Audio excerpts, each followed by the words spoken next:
Hello and welcome. I am the Urban Animist and I'm here to bring you a guide to the unknown and the unseen. So today I want to talk about how can you keep an animist mindset in urban areas and in a modern surrounding. For example, a big city, not a small little town, a bigger city. How do animist? How do animism? How do? Okay, this is how do. So, I'm just kidding. So, one of the things that I will say is that first, you must release all thoughts that, except for humans, nothing is sentient and nothing has a soul. That is invalid. That is untrue. And it is untrue and invalid whether you believe it or not. Okay? Everything has sentience and everything has a life. The phone that I'm using to record this video is alive. Yes, it was created by humans. Does not mean it does not have its own type of sentience and its own type of life. Just because I cannot comprehend the type of existence it lives because I live such a different one, doesn't mean it's not alive. Okay?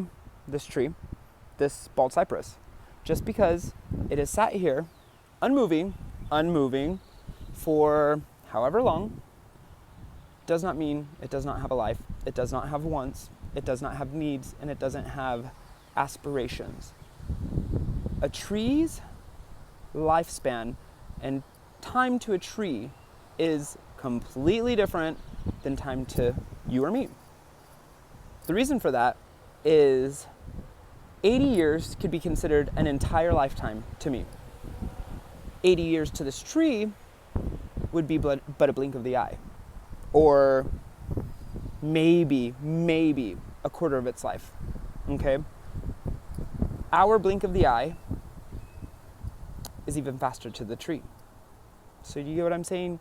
This tree stays here. So if you wanted to work with the tree, what you would have to do is come to it. Tell it what you want to do. Tell it that you want to connect to it and explain your intentions.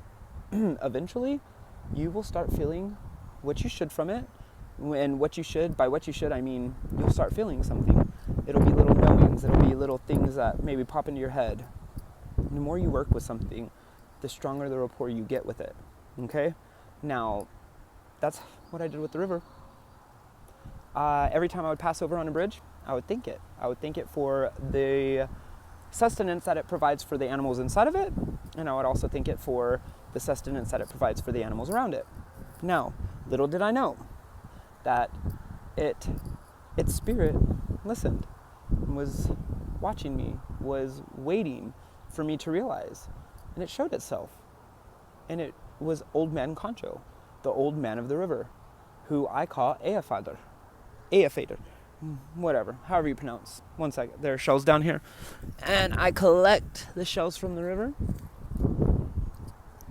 They're sacred, because it's my sacred river. Anyways, so Eafader has taught me much, has helped me with much, has protected me from much.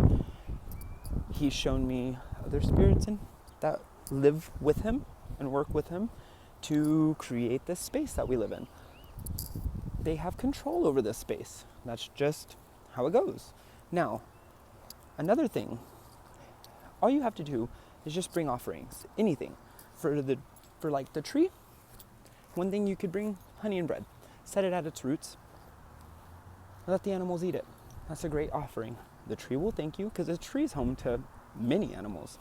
Now, in that tone, there are spots, places that have magical doorway properties. For example, these I call spirit holes.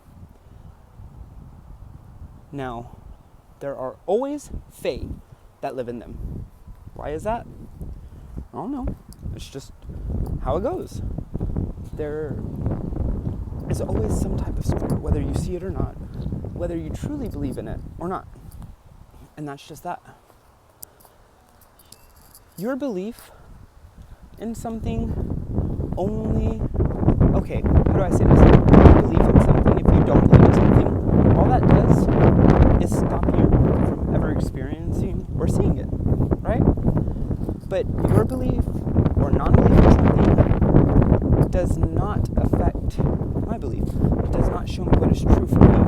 It does not change what is real in my mind. Okay?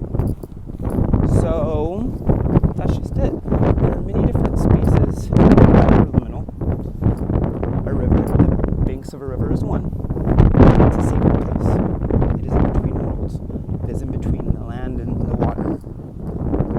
Now, bridges are another. The reason I'm telling you this is because a liminal space at the roots of a tree, where the tree goes from the sky to the ground, it's liminal space. Underneath the bough of the tree, liminal space. The reason I'm talking about these is because go to one of these liminal spaces, give an offering, sit for a moment, feel the energy, feel the tree, feel whatever entity you're wanting to work with. And I've got to say, don't give up and don't think you're crazy.